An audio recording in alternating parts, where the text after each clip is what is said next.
And we are live. Check 1, 2, testing, testing. How's everyone doing? Welcome to Friday's stream. All right, let's get into it, folks. Tonight, we're going to talk about the 4 stages of booking your client. And there are 4 stages, and all of this can be found, all of this original work can be found over at Two Bob's Podcast. I have it linked in the show notes below. You can listen to the full podcast, but I figured I'd take the podcast and give it to you kind of my version, but also, give it to you on a kind of a video stream. But if you want to go listen to the full podcast, that's your thing.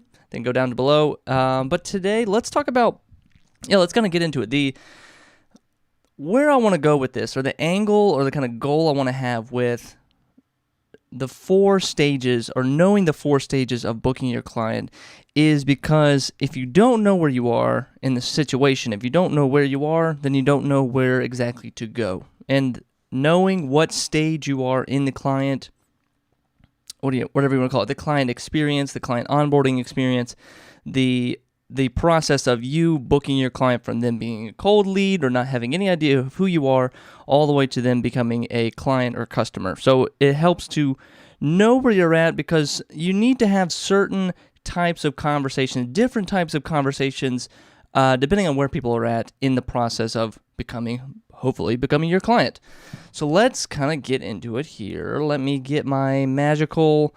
Here we go, like we did earlier before. So the 4 stages, and I've given my own names of them because some of the names were a little bit esoteric, or a little bit, 25-cent words. Let's use some 5-cent words. The 4 stages are discovery phase. Or we can call these conversations, because everything is a conversation, whether it's a one-way street between you and your client, whether it's a one-way street between just your client looking at your work, or it's a 2-way conversation, you actually, in real time, back and forth, talking with your client to get them answering their questions, figuring out what their objections are, and trying to get them to the close phase. The 4 stages are discovery, qualifying, value conversation, and then the closing conversation. So let's let me just quickly start. Hope everyone's doing well here on Friday.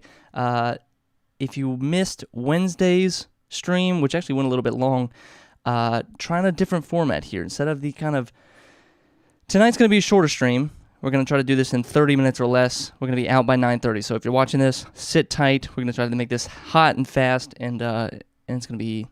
But yeah, the new format, I'm testing this out this week, maybe the next couple of weeks.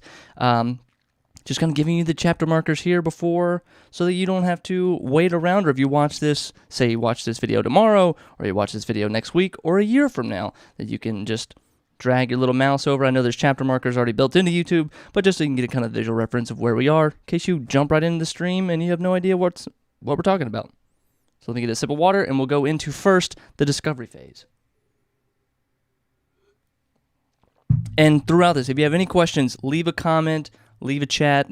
I will try to answer any of these questions, because I know this is knowing these phases. The benefit of knowing this phase is that you are going to have this really great sense of awareness, this kind of self-awareness of where you are, because you don't want to say the wrong thing to the wrong client at the wrong time, or say something dumb, or say something that was, if you've ever felt like you kind of pushed the relationship a little bit too far with your clients too early, or they weren't exactly ready, or you threw the price at them too early, that can kind of, that could change the whole game. That could be sadly the deciding factor between them booking with you or finding somebody else.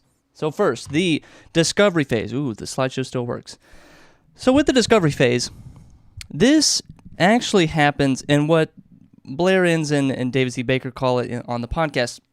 They call it the probative phase. But so I was like, okay, we got to dial that down. This is the discovery phase. It's a discovery conversation. 90% of this phase is going to happen without you knowing, without your presence, without your awareness, without your involvement, really.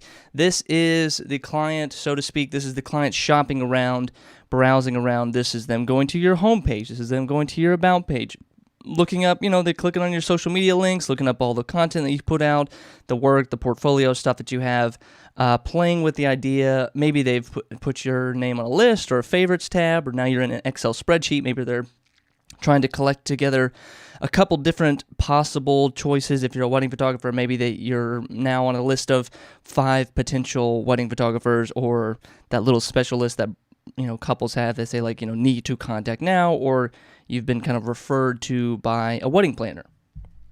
So in the discovery phase, how you can be the most effective in this phase is having clear messaging, not having this panacea smorgasbord buffet style of, or probably a better way to say it, like old rusty attic garage yard sale. You don't want to have this kind of yard sale branding where you do everything for every client. We did the website review 2 days ago, and there's family portraits, there's engagement sessions, there's weddings, there are students, senior portraits, video, photo. What do you do? What is your specialty? Because when I know what your specialty is, I feel a little bit more comfortable in actually choosing you, hiring you, because I know that you're the expert, that you've done this before. You have clearly, based on your website, you have 20 plus different examples of this type of work that I'm going to hire you for. So if you're a wedding photographer, the best thing you can do is just have wedding photos on there. I would even say maybe back away from engagement photos, because that could be a different ask that a client is looking for. That could be a bonus that you add on, but really hone your message on who it is you're trying to speak to. And if you're a wedding photographer, don't just say, I'm a wedding photographer. What is your local area that you're trying to hit? What is the type of specific genre? I'm the big wedding photographer. I am the, if you are having a 250 plus wedding, I am your person to hire, for example. Or I'm your Tennessee wedding photographer. Or I am the one I did that I thought it was pretty clever, but whatever, that's just me. I'm the Tennessee photographer for dog moms. And then it's like, if you have a dog, if your dog is going to be in the wedding, then I had plenty of experience of having dogs in the wedding. Here's some of my photos of dogs being the little ring bearer. And, now you're known for that. Now you're the only wedding photographer who is known for that specific niche. So that's the discovery phase. They're browsing around. They're figuring out what it is that you're special at. And then them in their mind kind of deciding on whether or not they want to move forward with the conversation, whether or not they want to move forward in the process. The next step, the second conversation, is the qualifying conversation. Now, this is where you might get pinged by your client. This is where they're either going to send you an email, they're going to send you a DM, they're going to send you some kind of conversation, some kind of outreach saying, hey, maybe we can set up a meeting, whether it's a phone call, or the dreaded question, can you send me your price sheet? So that could be, the qualifier you need right there. But the qualifying conversation in general is about figuring out if the two of you are compatible, figuring out if what you're trying to solve makes sense for what I'm trying to solve, or what the service that I provide makes sense for the service that you're trying to seek, or this, you have the problem, I have the solution. Are we aligned? Do we have some alignment? It could also be about alignment of goals, alignment of budget.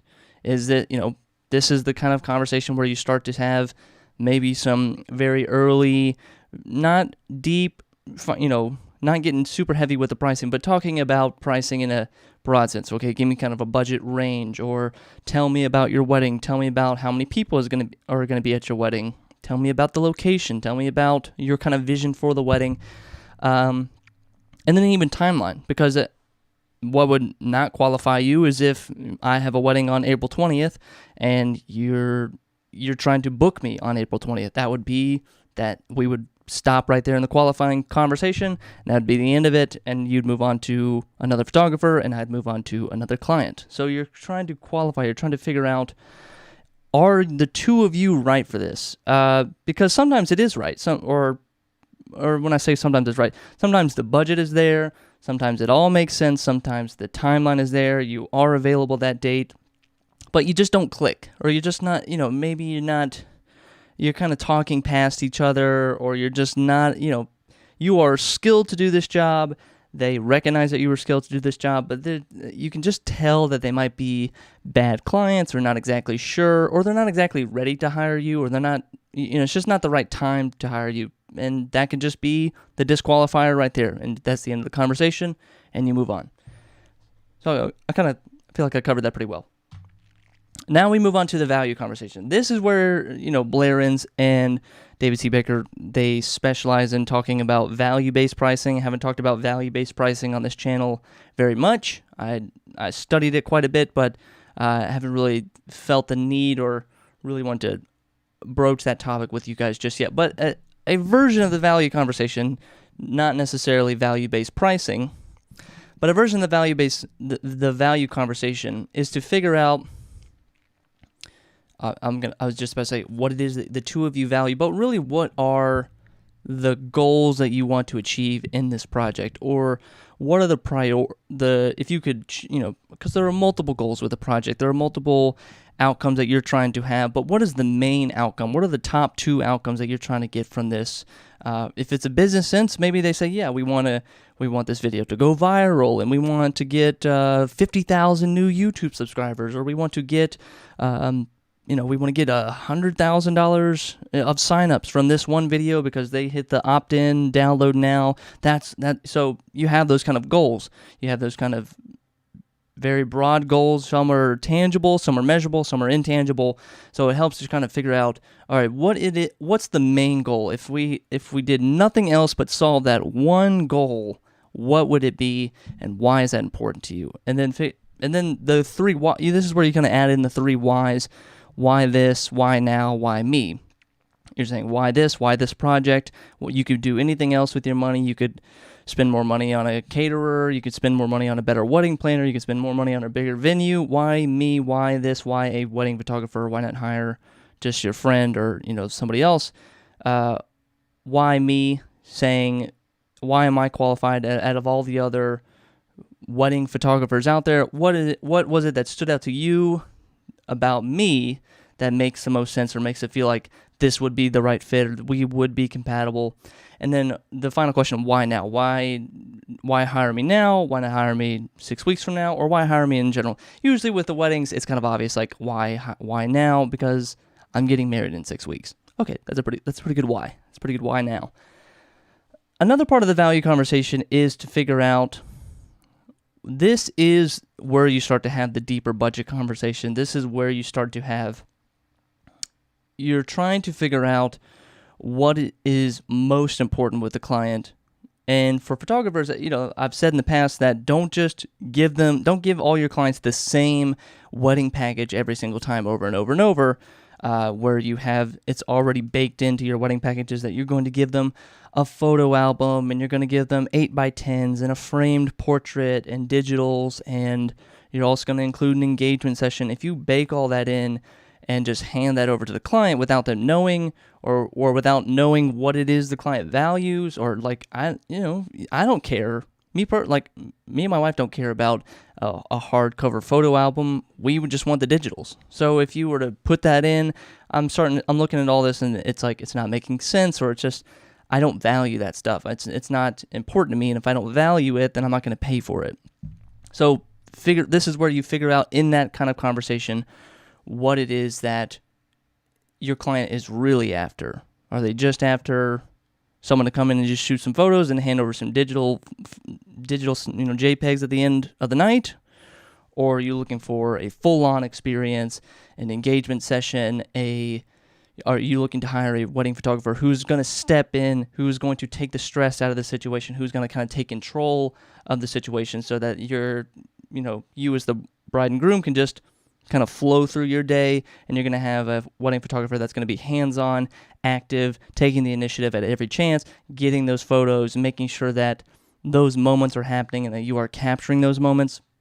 Are you looking for that kind of photographer? That's where you kind of figure out. And then based on that, that's where you start to figure out your price. That's where you start to figure out, is this, if you've already had some preliminary budget conversations, so you kind of know the range, and then understanding what it is that is most important to them, that's when you go and start to build the price sheet. That's where you start to go and build the wedding package and piece together a custom package so that it makes sense for them. Based on what they said is most important, that's what you're going to put in the packages, and then you're going to price it based on and around their budget range. So if I gave you a range of, hey, we're looking for someone to $3,500 to $5,000, you're going to, in that package somewhere, you're going to put a $3,500 or you're going to put somewhere a $5,000 option in there. And then you can maybe put a larger option in there and try to upsell them, or start with the larger option, say, here's the full package, here's everything that you wanted, your dream come true is in this big option, and then offer them the option that they probably realistically will go with.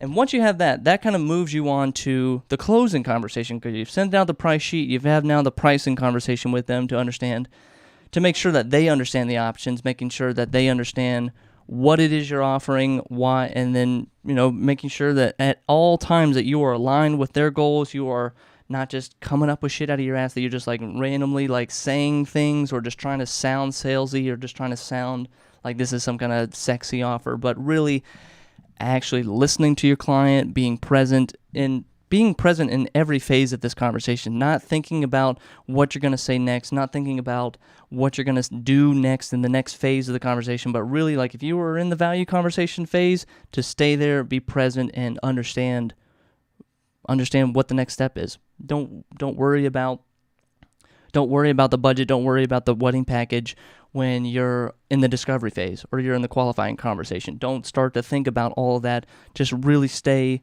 present and focused on what phase of the conversation you're in. And finally, so the closing, that is the transition phase from potential client, from prospect to an actual client, where this is, of course, this is them agreeing. This is getting either a verbal agreement or some kind of email agreement, saying, yes, we're going to go with you, we're going to hire you. This is you putting your, a hold on that date in the calendar, and then, of course, getting the contract signed, and then processing the payment and getting them actually become, this is where you start your onboarding process to say, welcome, here's what we can do, here's what I do, here's what you can expect of me over the next couple weeks, and here's what you can expect of me the day before the wedding, the day of the wedding, several days after the wedding.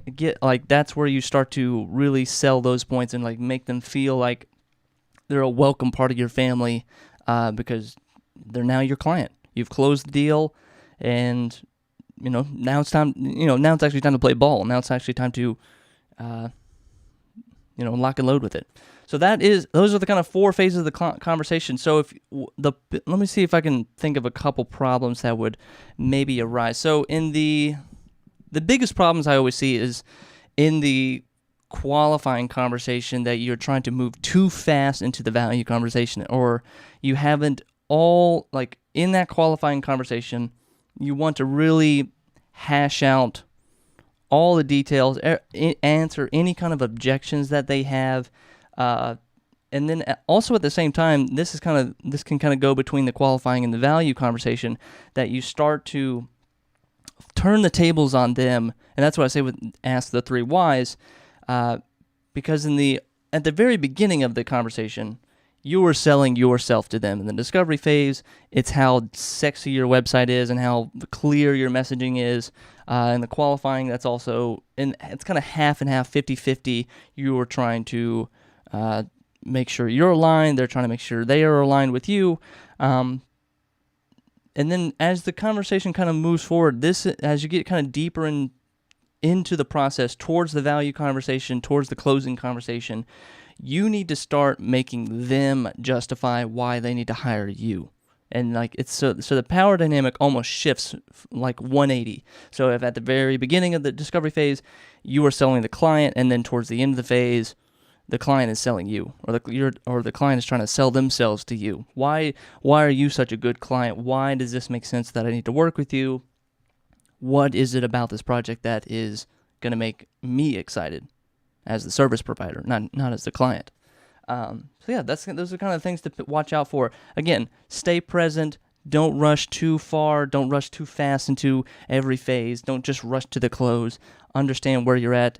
And yeah, that's going to wrap it up for tonight. That's a quick little lesson for you guys. I hope you guys enjoy. Again, the 4 phases of the conversation, and make sure that you understand and be aware of which phases you are. In the discovery phase, this is the part.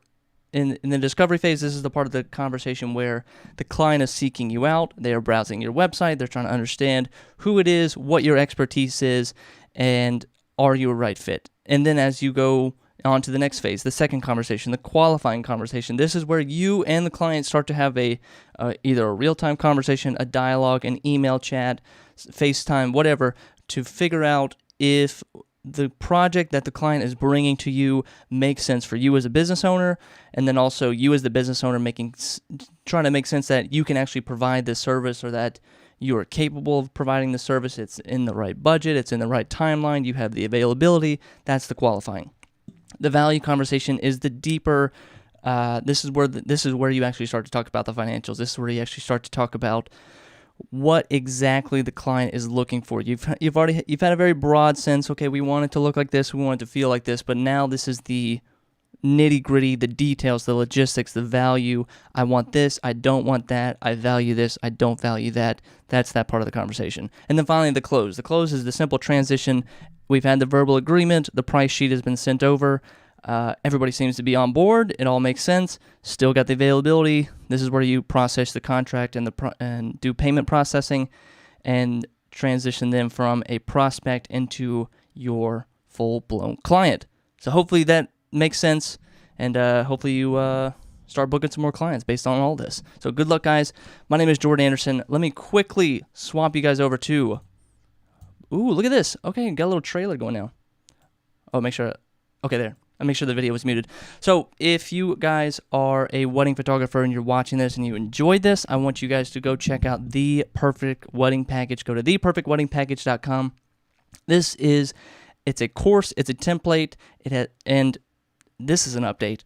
Now I'm offering a 7-day free trial. I want to test this out. So I'm offering a 7-day free trial for The Perfect Wedding Package. This is risk-free to you. You guys go test it out, see if it's a template, it's a course, it's meant to help you raise your prices. It's not, there are no formulas, there are no spreadsheets. You don't have to be a math whiz, accounting nerd, finance nerd to understand how to raise your prices. I take you through every conversation that you need to have as a wedding photographer, and also helping you understand the psychology of where you're at in the conversation, like we just talked about, and how to say the right things, and how to present your packages, how to present your prices in a way that makes sense for the client so that they're excited to actually say yes. My hope is that you're going to be able to charge $10,000 for your next wedding, and if you don't see that change within 10 days, the whole thing is free. So go check it out, theperfectweddingpackage.com. Start your 7-day free trial, and let me know how it is. Hope you enjoy, and I'll switch it back over to myself. Thank you guys for watching. My name is Jordan P. Anderson. I'm a pricing coach for wedding photographers, and I'll see you on the next one.